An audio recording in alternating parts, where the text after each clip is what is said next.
Listo, ya empezó la grabación. Muy buenas noches, cordial saludo, tutores y compañeros. El día de hoy vamos a exponer la parte colaborativa, la cual era la elaboración de unos pósters sobre la temática correspondiente en el cuestionario de las 5 preguntas que cada uno elegimos del cuestionario de 20 preguntas. Entonces, esta presentación la vamos a realizar entre los compañeros Brian Miguel Silva Hernández, John Ferney Garcés Naranjo y mi persona, Jair Morales, ya que el compañero Julio César Sedano Marín, él se encuentra con problemas de conectividad, nos comentó de que él está ubicado en el Plateado, Cauca, y pues que en el momento no tiene, o sea, no tiene como tal la disponibilidad en conectividad de internet para poder conectarse. Él participó con nosotros, trabajó con nosotros, hizo su aporte y colaboración en el póster, pero pues no está como tal presente en la grabación del video. Como tal, este era el póster que él iba a presentar sobre sus 5 preguntas y pues basado en ese contexto, pero pues ya que ahí sí como quien dice, como él era quien lo iba a presentar, nosotros vamos a seguir pues con nuestra parte. Entonces, a mí me correspondía hablar sobre la parte de las proteínas y pues este es mi póster, el cual lo hice en base pues de lo que me pareció más importante y más relevante.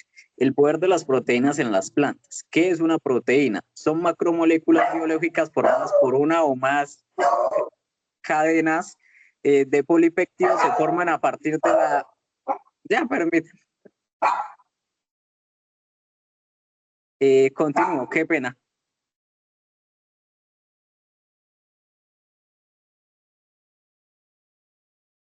Ahora sí continúo, qué pena la interrupción. Entonces, ¿qué es una proteína? Son macromoléculas biológicas formadas por una o más cadenas de polipéptidos, se forman a partir de la unión de aminoácidos que son unidades básicas que las componen.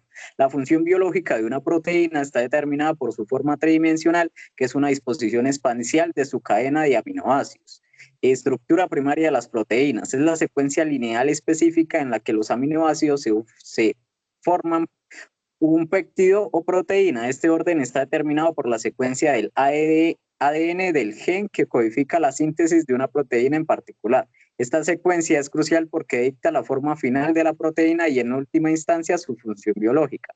La síntesis de proteínas en las plantas. En la nutrición vegetal, la síntesis de aminoácidos necesarios para formar proteínas es un proceso fundamental que permite a las plantas producir las proteínas que necesitan para su crecimiento y funciones vitales. La síntesis de los aminoácidos se realiza principalmente a través de 2 procesos, la aminación y la transaminación. ¿Qué es la aminación? Pues la aminación es la vía de entrada de nitrógeno inorgánico en forma de amonio en la biosintesis de aminoácidos y pues lo que hace es que la enzima glutamina sintasa GS añade un grupo amonio al ácido glutámico para formar glutamina, la cual consume energía en forma de ATP. Y la transaminación es el proceso más común para la síntesis de la mayoría de los aminoácidos. Consiste en la transferencia de un grupo amino de un aminoácido donador, principalmente glutamato, a un cetácido aceptor, permitiendo que la planta sintetice una amplia variedad de aminoácidos a partir de esquetos de carbono disponibles. Pues todo esto se da a la síntesis de proteína que requiere pues varios elementos y moléculas. Entre estas moléculas está el nitrógeno, o mejor dicho, entre estos elementos está el nitrógeno, el carbono, el hidrógeno, el oxígeno, el azufre, y pues también debe tener una fuente de energía, la cual es la síntesis de un proceso que consume energía, la cual proviene del ATP y del NADPH producidos durante la fotosíntesis y la respiración celular. Esa sería mi parte, mi aporte sobre las preguntas, abordando la temática y extendiendo un poquito lo que se investigó. No sé si alguno de los compañeros tenga alguna pregunta respecto a lo que acabo de exponer.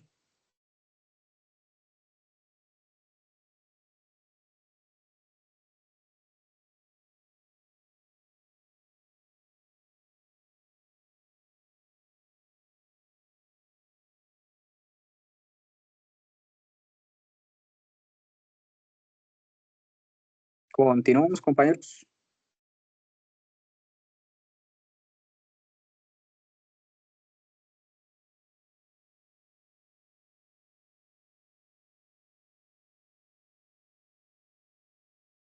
¿En qué consiste la transminación, compañero Jair? No, Como tal, no lo entiendo. la transaminación es el proceso que hace la síntesis de la mayoría de aminoácidos en la planta, que lo que hace es transferir un grupo amino de un aminoácido donador, principalmente un glutamato, a un cetácido aceptor. Que hace es el que, así como quien dice, la misma palabra dice que lo acepta, y esto es lo que hace que permite que la planta haga su síntesis en una variedad amplia de aminoácidos a partir del esqueleto de carbono disponibles, y así ella aproveche pues toda esta pues todos estos beneficios, los cuales son otorgados pues por tanto por los elementos pues esenciales para la planta, como las moléculas, para su correcto desarrollo, para su correcta producción, para su correcta fotosíntesis, para la floración, para la producción de frutos, y pues más que todo es para eso. Gracias.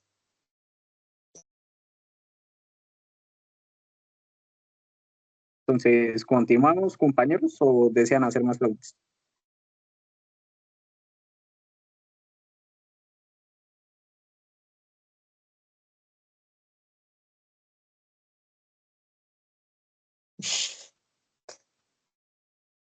Por el momento, Por el continuemos. momento, continuemos. Creo que cayó la llamada al compañero John, que es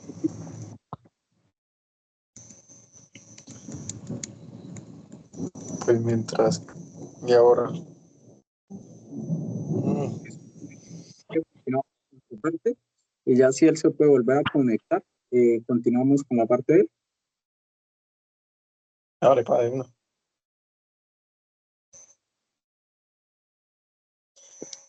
Yo voy a hablar sobre los hidratos de carbono, que son fundamentales en la vida. También los conocemos como azúcares, sacáridos o glucanos, los cuales se caracterizan principalmente por tener un grupo carbonilo. Esto se presenta cuando hay un doble enlace entre el carbono y el oxígeno, y varios grupos hidroxilo, y esto los hace más importantes biológicamente.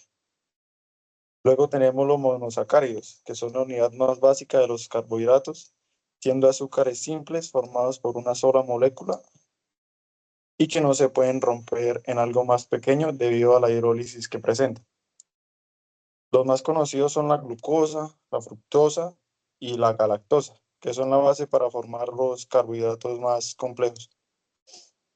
Después tenemos los polisacáridos de almacenamiento, que son cadenas largas de monosacáridos. Ahora, si unimos muchos monosacáridos, formamos los polisacáridos. Hay dos tipos principales que sirven para almacenar la energía, las cuales son la amilosa y la amilopectina. La amilopectina está hecha de glucosa, pero es una molécula muy grande y ramificada. Las plantas la usan para almacenar energía, perdón, de forma muy eficiente en el almidón. Y la amilosa es una molécula de glucosa de estructura lineal y sin ramificaciones. Es como si fuera un hilito largo, no tiene derivación de nada. Y es una de las principales formas en las que las plantas llegan a almacenar energía en el almidón. Luego tenemos la celulosa, que es otro tipo de polisacárido, y a diferencia del almidón, es el principal componente de la pared celular de las plantas, formada por cadenas de glucosa, pero con un enlace muy diferente al cuerpo que en el caso de los humanos no podemos digerir. Por eso no nos sirve como alimento, pero es vital para las plantas, ya que les da estructura de rigidez. Los que sí las pueden consumir son los rumiantes y las termitas. voy a hablar de la molécula,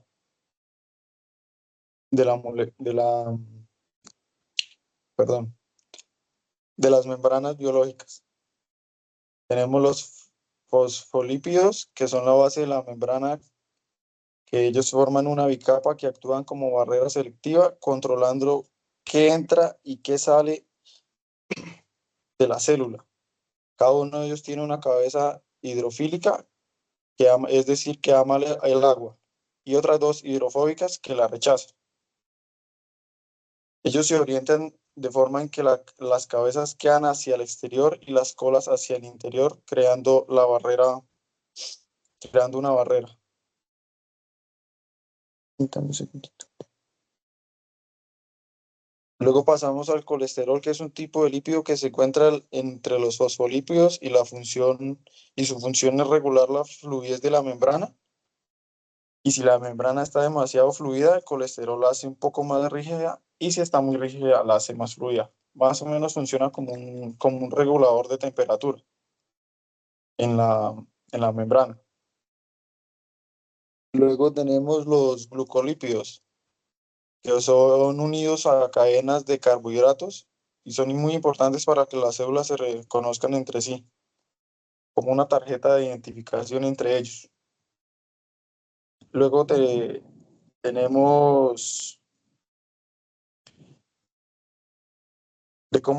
tenemos los transportes, de cómo entran y salen de la célula a través de la membrana celular. En este caso tenemos el transporte pasivo y el activo. El transporte pasivo no gasta energía de las moléculas, es decir, las moléculas se mueven a favor de un gradiente de concentración, lo cual quiere decir que pasan de una zona donde hay muchas moléculas a una zona donde hay muy pocas moléculas.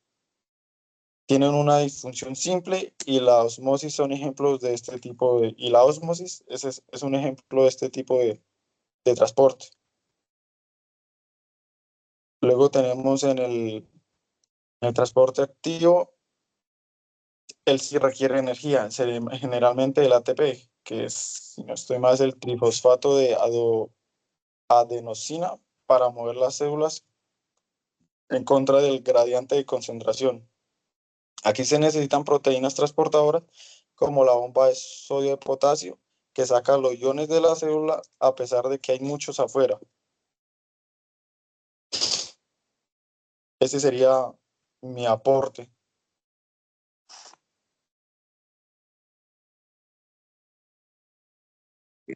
Listo, compañero. Sí, porque el otro, John Ferney, me dice que se quedó ¿sin qué? Sin internet. Sin internet. Si quiere, déjeme, ya detengo la grabación. Ah, va.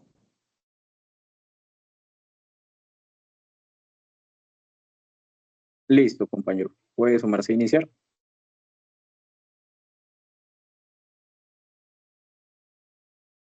Bueno, pido disculpas por un pequeño problema de conexión. No continúo con mi presentación. Mi pregunta es: ¿qué ocurre si una proteína no se pliega correctamente? La pregunta número 11.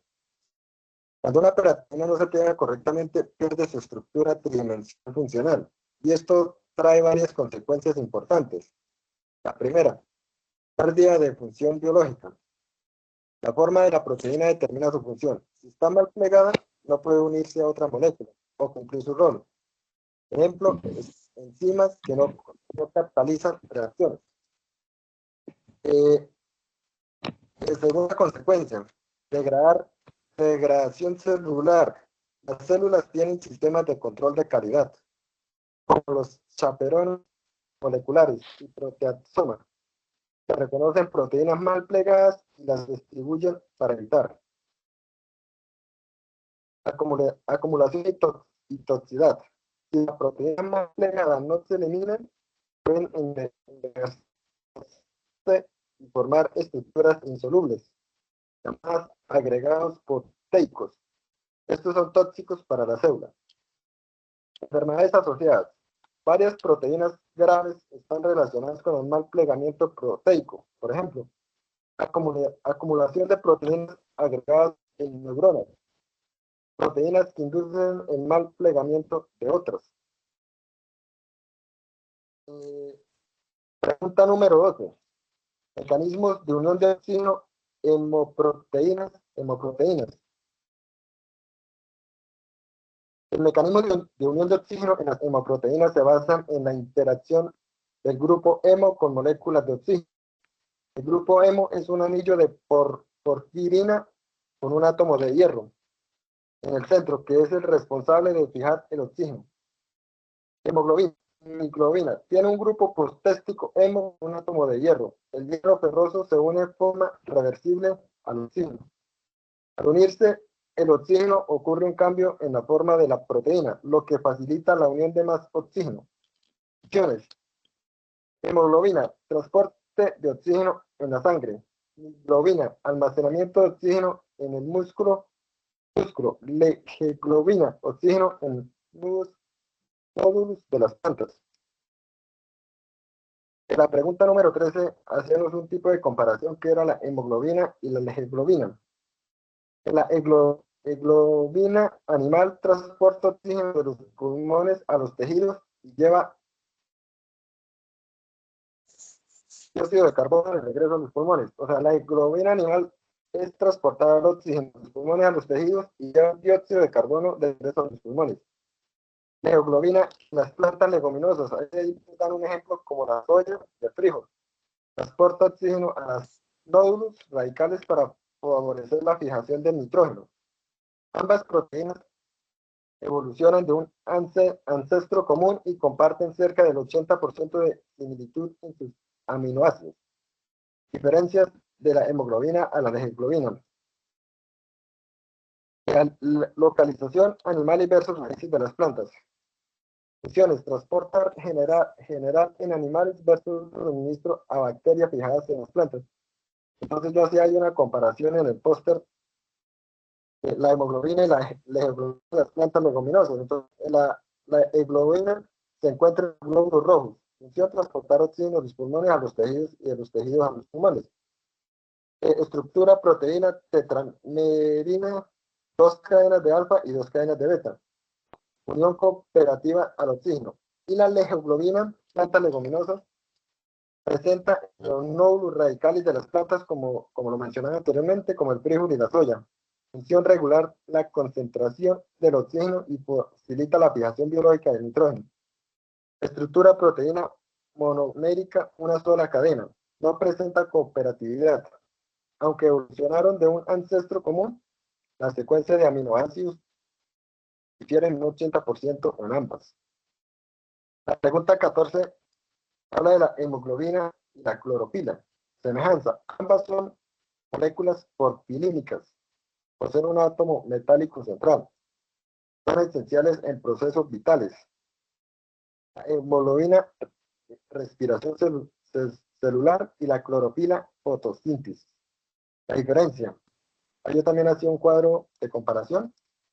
La diferencia de la hemoglobina y de la clorofila. Entonces yo decía, la característica del metal central de la globina es el hierro y de la clorofila es el magnesio.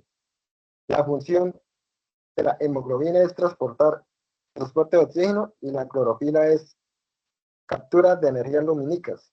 La localización de la hemoglobina en glóbulos rojos en los animales y de la clorofila, cloroplastos, plantas y algas. El color de la hemoglobina es rojo y de la clorofila es verde. Yo lo mostraba en la comparación. Sigue la pregunta número 15. Ahí pues hubo un pequeño, dos comparaciones con un compañero, pero pues puedes ponerlo también. Defina monosacáridos y describa sus principales características. Los monosacáridos son azúcares más simples y la unidad básica de los carbohidratos. No pueden hidrolizarse en moléculas más pequeñas porque ya son forma mínima de los glúcidos.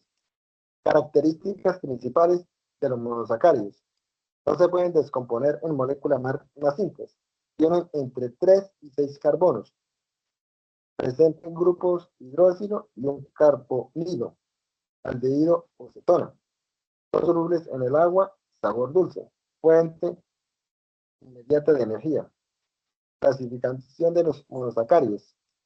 Según el número de carbonos, se clasifican en triosas, tetrosas, heptoxas y heptoxas. Según el grupo funcional, aldosas contienen un grupo aldehído, ejemplo, una glucosa y una lactosa. Cetoxas contienen un grupo cetona, ejemplo, una fructosa. Ejemplo es importante, glucosa, principal fuente de energía celular. Fructosa, azúcares de las frutas. La lactosa, componente de la lactosa, y ribosa y desoxirribosa, azúcares de ARN y ADN. Esa sería la parte de las 5 preguntas que yo tenía. Pues qué pena, compañeros, hay por la conexión, está un poco el clima. Muchas gracias. No sé, preguntas.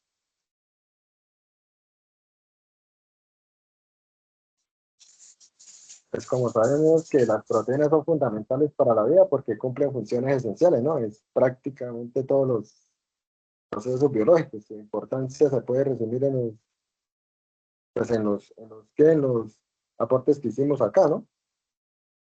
De cada uno de nosotros, pues, de compañeros.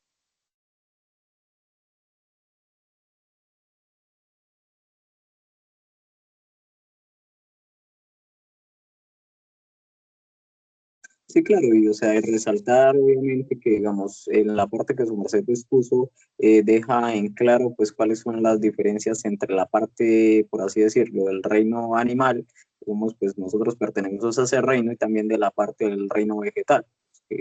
Prácticamente todos estamos estudiando la relación de producción vegetal, ya sea producción de cacao, o sea, según nuestra región, de café, de caña de azúcar, de guayaba, los que somos de acá de Santander, zona de Vélez, y que es muy importante pues tener toda esta información presente pues para nosotros entender cómo es que funcionan las plantas realmente, cómo es que aprovechan absolutamente todo lo que nosotros les suministramos pues para que ellas nos den el rendimiento, para que nos den la producción y pues para que nos den, ahí sí como quien dice, al final de la cosecha, las ganancias y pues el beneficio que nosotros buscamos. O sea, es bastante importante, ahí sí como quien dice, desde la base del conocimiento, tenerlo claro completamente cómo es que nosotros estamos trabajando y qué es lo que está ocurriendo pues tanto en la planta y cómo es que toda esta hace su ciclo de vida, aprovechando pues absolutamente todo, tanto lo que nosotros le brindamos como lo que ella puede adoptar del medio ambiente, del sol, para hacer su fotosíntesis de la tierra, del suelo, de los abonos, para que así pues al final de cuentas siempre tengamos productos de calidad. Sea como un aporte pequeño ahí.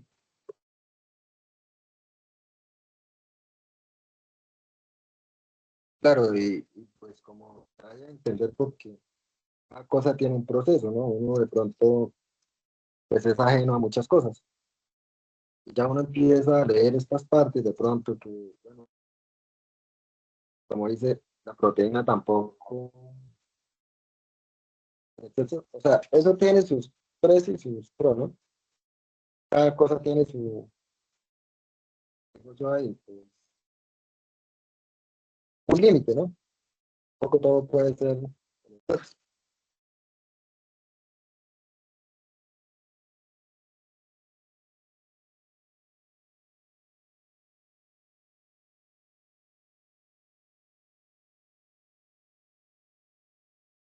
Sí, compañero. No sé si el compañero Brian desee adicionar algo más o alguna opinión o alguna pregunta hacia el compañero John, No, o si dejamos hasta acá la grabación. Yo creo que hasta acá está bien, ¿no? Ya con los aportes que hicieron, pues estaba más que entendido. Bueno, compañeros, disculpa por entonces, la muchísimas gracias. Entonces, hasta aquí quedaría el trabajo colaborativo. Ya recalcar, muchas gracias compañeros por la espera, porque la verdad pues